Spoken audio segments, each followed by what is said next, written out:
Finalmente llegamos al último paso de nuestro proyecto Serverless. Hoy vamos a revisar cómo crear nuestra función delete. A lo largo de este curso hemos revisado cómo crear, actualizar e insertar registros en una base de datos Dynamo, pero nos falta cómo hacer el delete. Notarás que cuando iniciamos nuestro proyecto insertamos un usuario el cual no tenía el formato adecuado. Entonces vamos a crear nuestra función delete, la cual nos va a permitir borrar esto de forma programática. Entonces vamos al código. Algo a considerar es que dentro de todo el curso te hemos mencionado que Serverless Framework es agnóstico tanto a nivel de la nube como a nivel de programa o del lenguaje de programación. Pero entonces, ¿por qué no lo hemos hecho en otros lenguajes? Bueno, esta es la clase que estabas esperando. Vamos a realizar esta función lambda de delete utilizando Python. Entonces, recuerda que tenemos un recurso muy importante de esta clase, y es que todos los archivos que estamos utilizando a lo largo de las clases van a quedar en un repositorio. Entonces vas a encontrar los handlers, todas las dependencias, el serverless YAML, y asimismo vas a encontrar la lógica ya definida. Para este caso particular, definamos que tenemos la configuración en Python de cómo acceder de forma local y de forma en la nube para poder llegar a nuestra base de datos en Dynamo. Pero entonces, ¿qué va a cambiar? Va a cambiar un poco la sintaxis porque pues es otro lenguaje de programación, y aquí te quiero invitar a que nos dejes en los comentarios cuál es el lenguaje de programación que te parece más fácil o que te parece idóneo para programar tus lambdas. En este caso estamos utilizando Python, pero puede que tú seas un desarrollador que tiene mucha experiencia en Java o en Rust. Entonces cuéntanos en los comentarios qué lenguaje utilizarías para hacer tu delete. Notarás entonces que nuestro archivo de Python tiene una serie de dependencias definidas en la línea número 1, y en este caso estamos utilizando Boto3, la librería JSON y la librería que nos va a permitir acceder a las variables de entorno del sistema operativo, que es OS. Aquí tenemos ya homologadas todas las configuraciones necesarias para poder validar si estamos en local o si estamos en la nube. Es decir, este código en Python ya nos permite utilizar DynamoDB en local o en la nube. Tenemos también un cliente de conexión, el cual estamos definiendo mediante este cliente, que utiliza un recurso de Boto3 que accede a DynamoDB. Pero nos falta algo importante, y es que no tenemos definido el handler de nuestra función delete. ¿Cómo hacemos esto? Recuerda que tenemos que hacer una definición nueva cada vez que queremos definir una nueva función lambda. Entonces podríamos copiar la sección de código asociada al update user y aquí hacemos un ajuste. Entonces este delete users va a contener toda la lógica de nuestra función lambda de delete. Hay otros ajustes, y es que estos nombres también deberían actualizarse. Entonces seleccionemos estas dos ocurrencias y digámosle que sea delete. Para este punto nuestra función lambda respondería con el patch, pero como esto es mediante HTTP, recordemos que HTTP también nos ofrece el método delete, el cual pues es útil en este caso que queremos tener una implementación utilizando buenas prácticas. Nos falta algo, y es que esta carpeta delete users no la hemos definido en ningún lugar. Podemos decirle delete users y este archivo lo podemos guardar homólogamente en esta carpeta delete users. En este caso vamos a decirle que se llame handler.py. De esta forma ya estamos listos para definir el handler que hemos prometido en el serverless YAML. Le dijimos que se llama delete users. Entonces definamos un método con esta sintaxis. Recuerda que en el caso de JavaScript teníamos un evento y un contexto. En Python esto no es algo opcional, deberíamos definir que tenemos un evento y un contexto. Esto nos va a permitir acceder a los path parameters y asimismo a las otras propiedades que tengamos también en el body. ¿Cómo hacemos uso de los path parameters en el caso de Python? Podemos definir una variable que contenga el user ID, y en este caso para acceder a los path parameters recordemos que viven dentro del objeto o el argumento eventos. ¿Cómo hacemos llamado a los path parameters? Bueno, definimos que viven dentro del path parameters attribute, y como seguimos la sintaxis de Python, pues definimos que esto es un string, y de esta forma armamos el acceso a nuestra variable de Python. Entonces nos falta algo, y es que en el último tramo de este JSON tenemos un ID. Esto es prácticamente lo mismo que hacíamos en el caso de JavaScript, pero ahorita estamos replicando esas configuraciones y esos accesos a los parámetros con el lenguaje de Python. Ahora, nos falta algo y es que no hemos definido cuál va a ser el parámetro de configuración o el parámetro que nos define cuál va a ser esa llave o ese primary key que vamos a eliminar. En este caso, recuerda que podemos decirle a nuestro cliente que nos haga un table delete. Esto lo puedes encontrar en la documentación. Realmente Boto3 es una librería también muy documentada, entonces esta documentación te puede dar un montón de detalles con respecto a cómo utilizarla.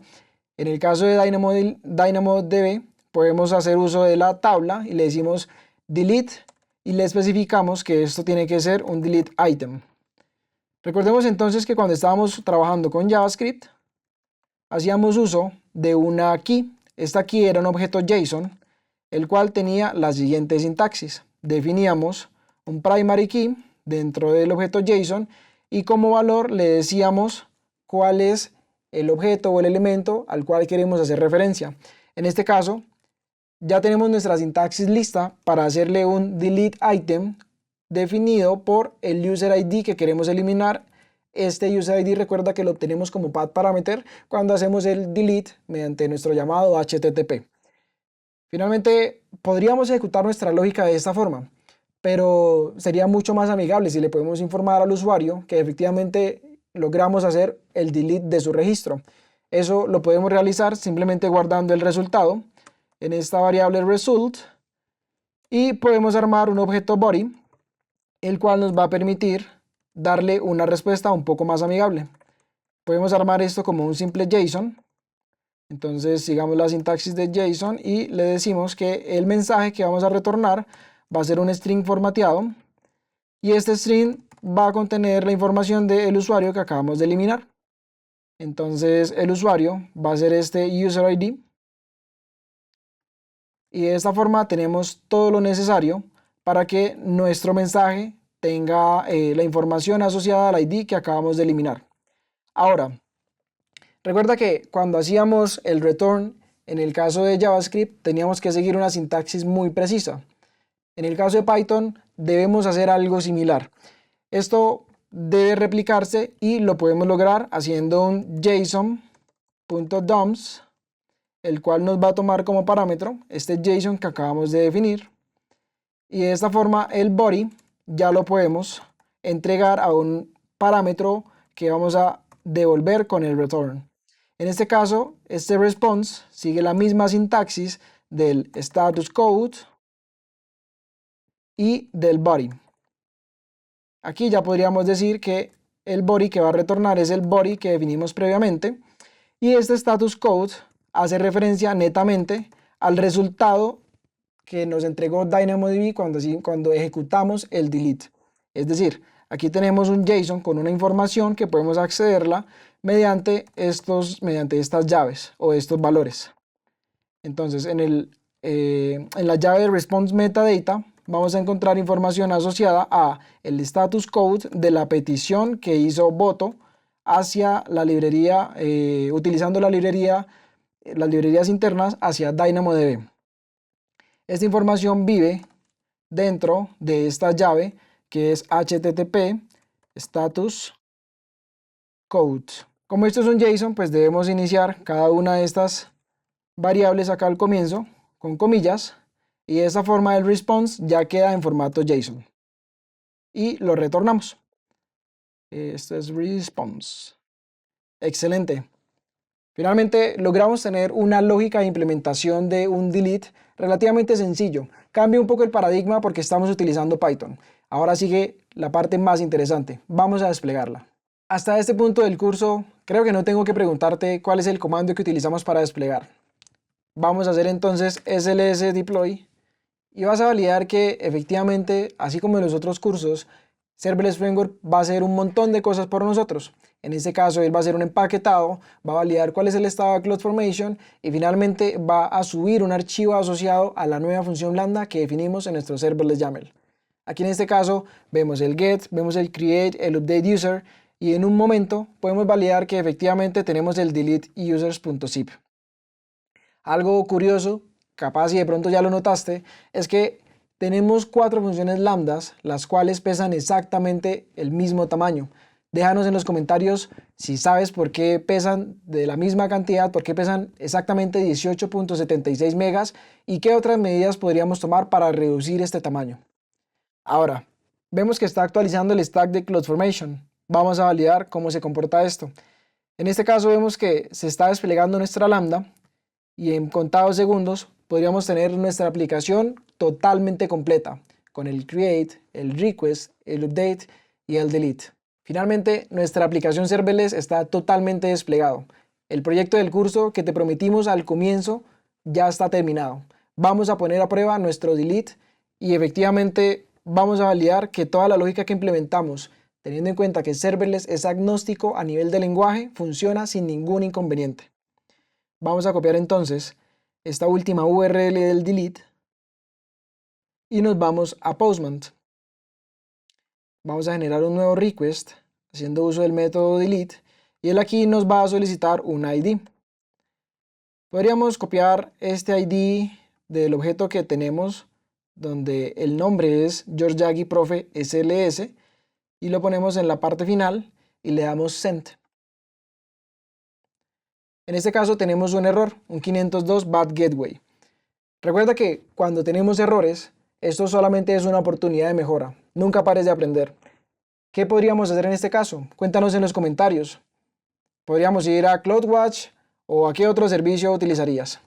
En este caso, por temas prácticos, quiero ir a CloudWatch y validar qué me dicen los logs de información. Cuando queremos debuguear o probar en la nube, recuerda que CloudWatch es nuestro aliado. En este caso, cuando accedemos a CloudWatch, tenemos un montón de información. Vámonos al grupo de logs.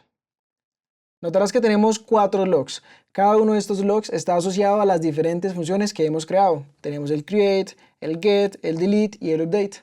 En este caso, la que nos está presentando el error es la función de delete users. Podemos entrar a este log streams y vamos a validar cuál es el caso puntual. Notarás que el tipo de error está asociado al runtime y está buscando un archivo JavaScript. Si vamos al código, notarás que el provider tiene información asociada al runtime, pero nunca le dijimos que esa función de delete que desarrollamos en Python debe tener un runtime diferente. Esto lo logramos mediante la llave runtime y le especificamos que en este caso queremos que el runtime del delete sea Python 3.8. Lamentablemente teníamos que llegar a este error para aprender que podemos especificar diferentes runtimes, pero pues los casos de la vida real requieren este tipo de experiencias. En este caso debemos hacer nuevamente deployment y vamos a validar nuevamente este proceso. Finalmente nuestra lambda ya está desplegada. Vamos entonces a validar. Recuerda que teníamos una colección de Postman o tenemos una petición de Postman con la cual hemos estado probando. Nuevamente tenemos un error. Esto posiblemente se nos salga de las manos, pero es importante recordar que cada error es una oportunidad de aprendizaje. En este caso, tenemos un error en un log streams totalmente diferente y este nos está diciendo que DynamoDB Service Resource no tiene un atributo de tabla. Si buscamos este error en la documentación, vamos a encontrar que tenemos un typo en la tabla. Recuerda que cuando estamos haciendo uso de Boto 3, definimos que el cliente debía acceder a una tabla, pero esta tabla estaba con T minúscula, debe ser con T mayúscula.